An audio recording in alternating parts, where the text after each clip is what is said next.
तो हाँ जी, hello friend, कैसे हैं आप लोग। होप आप सब बढ़िया होंगे और आपकी तैयारी भी बहुत अच्छी चल रही होगी। तो लास्ट क्लास में हमने डिस्कस किया था सरकारी पत्र। उम्मीद करता हूँ सरकारी पत्र से संबंधित महत्वपूर्ण पॉइंट जो थे वो आपको समझ में भी आए होंगे, आपने नोट भी कर लिए होंगे, फॉर्मेट भी याद कर लिया होगा, सारी चीज़ें फर्स्ट क्लास होगी। एंड आज एक दूसरी क्लास हम लेके आए हैं। जब हमने सरकारी पत्र पढ़ लिया था तो अब अर्ध सरकारी पत्र भी पढ़ना पड़ेगा, जो कि UKTPSC के सिलेबस में है। तो आज की हेडिंग आप लिखिएगा अर्ध सरकारी पत्र। ओके, तो शुरू करते हैं आज की क्लास। आप समझ गए होंगे बातें। तो अर्ध सरकारी पत्र को आज हम पढ़ने वाले हैं। अर्ध सरकारी पत्र को ही हम अशासकीय पत्र कह सकते हैं। हाँ सर, कह सकते हैं, कोई प्रॉब्लम नहीं है, बात एक ही है। एंड अशासकीय पत्र को ही हम अनौपचारिक पत्र कह सकते हैं। यस सर, ये भी कह सकते हैं, कोई बात नहीं है, ये सारी एक ही बातें हैं। वैसे भी सर हमने लास्ट क्लास में सरकारी पत्र पढ़ लिया था, तो हमको इतनी सी बातें तो क्लियर है। तो अर्ध सरकारी पत्र बोलो, अशासकीय पत्र बोलो या अनौपचारिक पत्र बोलो, ये बातें एक ही हो जाती है। इस पत्र की मैं शॉर्टकट परिभाषा अगर आपको बोलूं, परिभाषा अगर मैं इसकी शॉर्टकट आपको आपके शब्दों में समझाने की कोशिश करूं, तो यह पत्र व्यक्तिगत तौर पर सरकारी कार्य हेतु लिखा जाता है। सरकारी कार्य हेतु लिखा जाता, इतना बहुत है यार। परिभाषा वैसे भी नहीं आएगी हमारे पास, बट इतना बहुत है।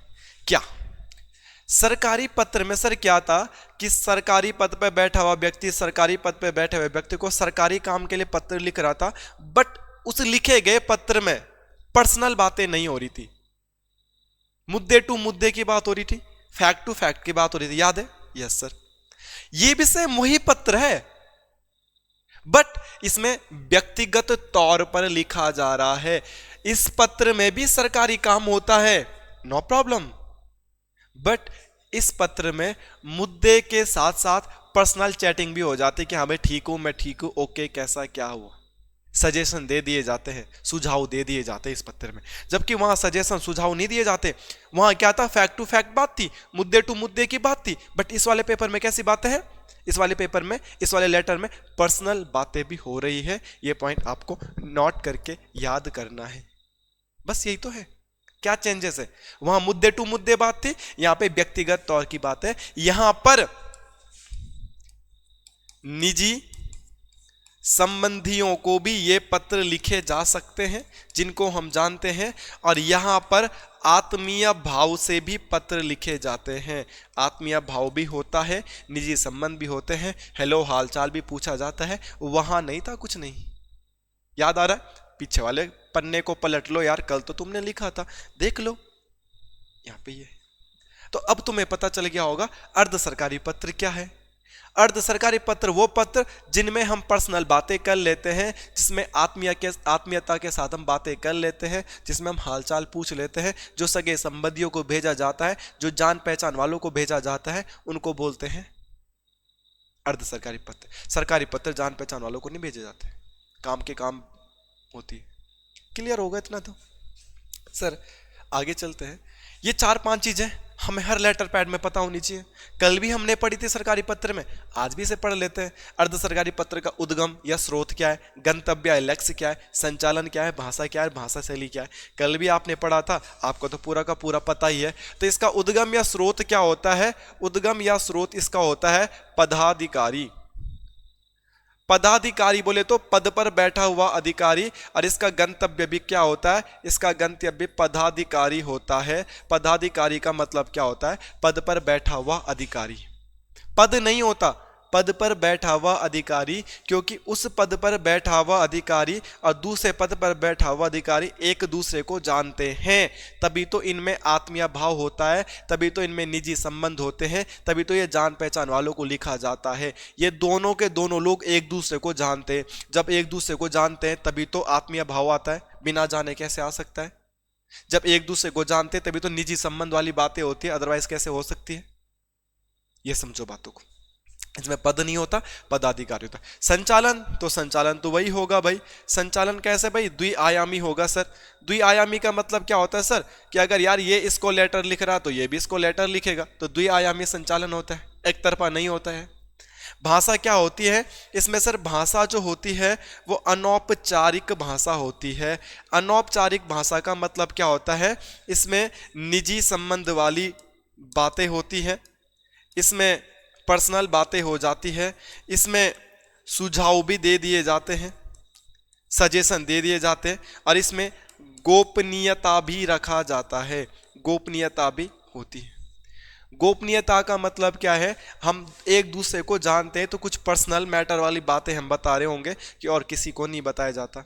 तो ऐसे लेटर के बाहर से जब लिफाफा होता है उस पर गोपनीय शब्द लिखा जाता है, कॉन्फिडेंशियल ऐसा कुछ एक वर्ड आता है वो लिख दिया जाता है, जिससे ये पता चलता है कि जिसके लिए भी ये लेटर लिखा क्या गया एग्जैक्ट वही इस लेटर को ऑन करेगा, और भी वहां पे जो भी होगा वो उस लेटर को ऑन नहीं करेगा। ध्यान रखेंगे तो क्या समझ में आएगा? ये अनौपचारिक भाषा होती है। भाषा शैली कैसी होगी? तो भाषा शैली इसमें उत्तम पुरुष होती है, मध्यम पुरुष भी होती है, कि इसमें अपनी भी बात करेंगे और इसमें उनकी भी बात करेंगे जिससे साथ बोला जाता है। जबकि सरकारी पत्रों में भाषा शैली कैसी थी? अन्य पुरुष शैली थी, क्योंकि ना उसमें अपनी बात करते ना किसी दूसरे की बात करते, उसमें तो डायरेक्ट तीसरे की बात करते हैं। तो इसमें अपनी भी बात करते हैं दूसरे की भी बात करते हैं, तो उत्तम पुरुष शैली मध्यम पुरुष शैली दोनों है। ठीक है, कई बार ऐसा पॉइंट पे मैंने देखा है कि इसमें जो बात की जाते हैं ये बात इसमें एक वचन में किए जाते हैं। इसमें बातें कैसी होती है? एक वचन में इसमें बातें किया जाता है। ये भी फैक्ट आपको याद रखना है। ठीक है, तो ये पॉइंट आप याद रखना। भाषा शैली, उत्तम पुरुष शैली, मध्यम पुरुष शैली, और एक वचन में भी इसमें बातें की जाती है, ये भी हमने पढ़ा है, तो बातें हमने आपको बता दी है, इंपॉर्टेंट याद रखना है। कई पॉइंट ऐसा भी आ जाएगा कि इसकी भाषा शैली कैसी होती है, तो मित्रता पूर्ण भाषा शैली इसकी देखने के लिए मिलती है, क्योंकि जान पहचान वालों को होती है, पर्सनल बातें इसमें हो रही हैं, सुझाव इसमें हो रहे हैं, कुछ सीक्रेट भी इसमें है उन दोनों लोगों के पर्सनल। जब वो दोनों दोस्त होंगे, एक दूसरे को जानते होंगे, तभी तो सीक्रेट होंगे। इसमें अपनी भी बात हो सकती है, उसकी भी बात हो सकती है। और कभी तुम्हारे पास क्वेश्चन आएगा कि भाषा शैली अर्ध सरकारी पत्र की कैसी होगी, और उत्तम पुरुष भी ऑप्शन है, मध्यम पुरुष भी ऑप्शन है, एंड अन्य पुरुष भी ऑप्शन है, तो आप उत्तम पुरुष को सेलेक्ट करेंगे। फर्स्ट प्रायोरिटी किसको दोगे आप? उत्तम पुरुष के। नॉर्मली उसमें दोनों पुरुषों दोनों शैलियों में बात की जाती है, बट फिर भी आपको एक ही सेलेक्ट करना पड़ेगा। आप क्या सेलेक्ट करने वाले हैं? उत्तम पुरुष शैली आप सेलेक्ट करने वाले हैं। Is that clear? इतनी सी बातें क्लियर है यार? उन बच्चों को तो ये सारी बातें क्लियर हो जानी चाहिए जिन्होंने कल भी मुझसे सरकारी पत्र पढ़ा था। क्या प्रॉब्लम है यार? अब चीजें तो याद हो गई है, मगर अर्ध सरकारी पत्र से रिलेटेड कुछ बातें हैं, उन बातों को पढ़ना हमको पड़ेगा। क्या बातें आती है, क्या बातें इंपॉर्टेंट होती हैं। इस पत्र के पहला पॉइंट है शब्द सीमा। इसमें शब्द सीमा नहीं होती। शब्द सीमा नहीं होती मतलब, क्योंकि इसमें पर्सनल बातें भी हो जाती है ना। अब पर्सनल बातें कभी लंबी लंबी चले जाती है, किसी किसी मुद्दे पे हम बात कर रहे हैं। सरकारी पत्र में क्या था? फैक्ट टू फैक्ट बात हो रही थी, तो लिमिटेड बात हो रही थी, लिमिटेड। बट इसमें लिमिटेड बात नहीं हो रही, इसमें तो लंबी बातें। यार दोस्तों लंबी बातें करते ना, बात करते करते पता ही नहीं चलता फिर किस बात की दोस्ती। और अभी हमने देखा कि इसमें मित्रतापूर्ण व्यवहार होता है, तो मित्रतापूर्ण व्यवहार इसमें होता है, तो क्या मतलब कि इसमें भाषा शैली, वो क्या मतलब इसमें लिमिट होगी? दोस्तों के साथ कोई लिमिट होती है? लिमिट के साथ तो कोई दोस्ती नहीं होती है। ठीक है, तो समय सीमा, सॉरी शब्द सीमा, इसलिए शब्द सीमा इसमें होती नहीं है, ये पॉइंट आप ध्यान रखिएगा। अगला, इस प्रकार के लेटर्स पैड में आत्मीय भाव होता है, पर्सनल बातें होती है। इस प्रकार के लेटर में आत्मीय भाव भी होता है। तीसरा फैक्ट अर्ध सरकारी पत्र के बारे में हम क्या जान सकते हैं, क्या हमको पता होना चाहिए? इसमें हस्ताक्षर के नीचे ओनली नाम लिखा जाता है।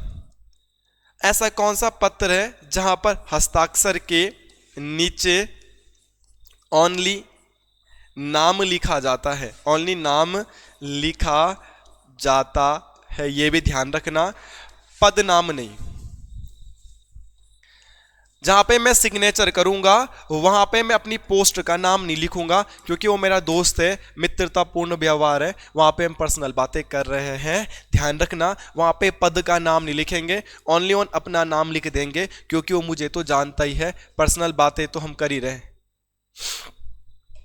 ठीक है, नेक्स्ट हम क्या देखते हैं इसमें और चीज़ें क्या समय इंपॉर्टेंट बातें हमको ध्यान रखनी है, यही बातें इसमें इंपॉर्टेंट ध्यान रखनी है। और दूसरी बातें ये भी रखनी है, इसमें गोपनीय वाली बातें भी होती है और उस लेटर पे गोपनीय लिखा दिया जाता है, फिर वो पत्र जिसको भी लिखते हैं वही पत्र उसको ऑन करता है और कोई नहीं करता। तो ये उसके कुछ फैक्ट थे जिसमें ये वाला पॉइंट इंपॉर्टेंट था, बाकी कुछ पॉइंट इंपॉर्टेंट नहीं था, बाकी ये वाला पॉइंट आपको याद रखना है। अब आपको एक हेडिंग लिखनी है जो हमने कल भी पढ़ा था, और आप लिखिएगा अर्ध सरकारी पत्र का प्रारूप। अर्ध सरकारी पत्र का जो फॉर्मेट होता है, प्रारूप होता है, वो कैसा होता है उसको जानने की कोशिश करते हैं। प्रारूप एंड फॉर्मेट का मतलब क्या है, यहां से ऐसे क्वेश्चन बनते हैं कि दिनांक किधर लिखा जाता है, पत्रांक किधर लिखा जाता है, कैसी कैसी चीजें होती उनको समझते हैं। बाकी अर्ध सरकारी पत्र बहुत छोटा है, बहुत इजी है। अगर आपने सरकारी पत्र समझ लिया तो अर्ध सरकारी पत्र को समझने में कोई भी बात नहीं है, इजीली वो बातें बन गई होगी। तो चेक करते हैं कि इसका फॉर्मेट क्या होगा। मैं आपको कुछ इमेजेस आपको दिखाऊंगा, उस इमेज से आपको क्लियर हो जाना चाहिए कि अर्ध सरकारी पत्र होता कैसा है। तो ये रहा आपके सामने अर्ध सरकारी पत्र, और प्लीज इसको नोट डाउन कर लीजिएगा, ठीक है। जैसे कि आपको दिख रहा है, क्वेश्चन आएगा अर्ध सरकारी पत्र में मोहर कहां पे होती है, तो बीचों बीच में मोहर होती है। आपको नहीं दिख रहा होगा, फॉन्ट छोटा होगा, अब आपको प्रॉपरली दिख रहा होगा, ठीक है। अभी तक इससे पहले क्या था, सरकारी पत्र में बीच में मोहर नहीं थी, अब इसमें क्या हो रही है, मोहर भी हो रही है, ठीक है।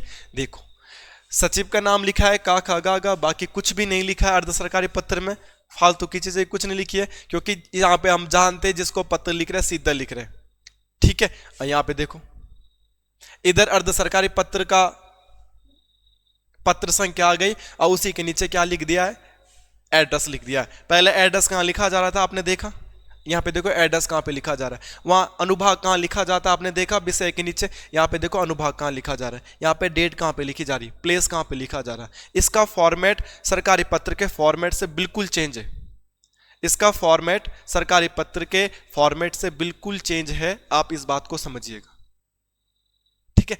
नेक्स्ट आप देखेंगे, बाकी विषय तो ऐसी है, विषय के बाद यहाँ पे उस चिन्ह का उपविराम का प्रयोग नहीं किया गया, यहाँ पे नॉर्मल डैश का प्रयोग किया गया, देखो, एंड लास्ट में पूर्ण विराम तो खैर यहाँ पर भी है।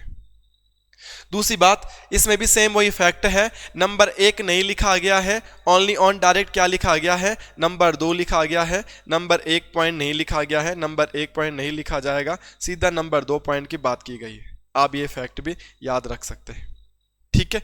तो इन चीजों के बारे में आप ध्यान दें कि चीजें कैसे कैसी हो रही है, बाकी कुछ नहीं है। ससम्मान लिखा है, वहां पे ससम्मान ऐसी कोई चीज नहीं लिखते थे, क्योंकि यहाँ पे जान पहचान वालों को लिखते हैं तो सम्मान के सहित लिखे। अब बाकी हमने बोला था हस्ताक्षर के नीचे अपना नाम लिख देते हैं, पद का नाम नहीं लिखते, हस्ताक्षर लिखा और यहाँ पे अपना नाम लिख दिया, कोई पद नहीं लिखा कि किस पद पर बैठे। तो ये था अर्ध सरकारी पत्र का एक छोटा सा फॉर्मेट, आपने देखा होगा, आप इसे नोट डाउन कर लीजिएगा, और अगर नहीं दिख रहा होगा तो मैं आपको ये भेज दूंगा टेलीग्राम ग्रुप में।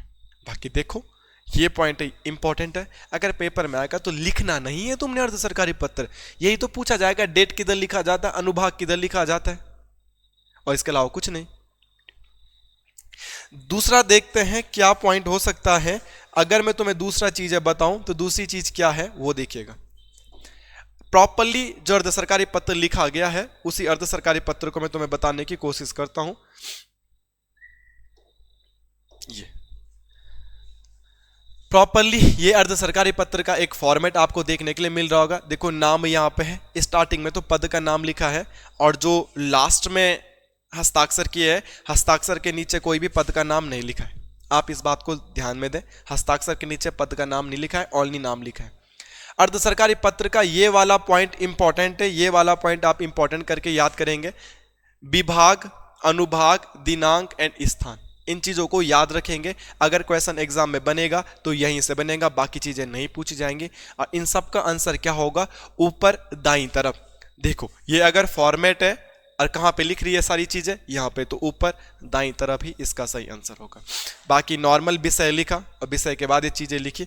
बाकी ये क्या होता है, ससम्मान होता है, सम्मान के साथ ये चीजें होती है, यहाँ पे लिख भी रखा है ससम्मान, क्योंकि ये पर्सनल बातें इसमें होती है, जान पहचान वालों को लेटर लिखा जाता है तो सम्मान के साथ है, बाकी कुछ भी चीज़ नहीं है। अर्ध सरकारी पत्र के फॉर्मेट से ये बात आपको याद करनी थी, इसके अलावा कुछ ज़्यादा बातें याद नहीं करनी है। इतनी ही बात आपको याद करनी है। तो उम्मीद करता हूं अर्ध सरकारी पत्र का फॉर्मेट एंड अर्ध सरकारी पत्र के जो इंपॉर्टेंट फैक्ट थे वो बातें समझ में आई होंगी। जो ये मुद्दे लिखाए गए थे, ये पॉइंट आपको जो लिखाए गए थे, ये सारे पॉइंट आपको समझ में आए होंगे।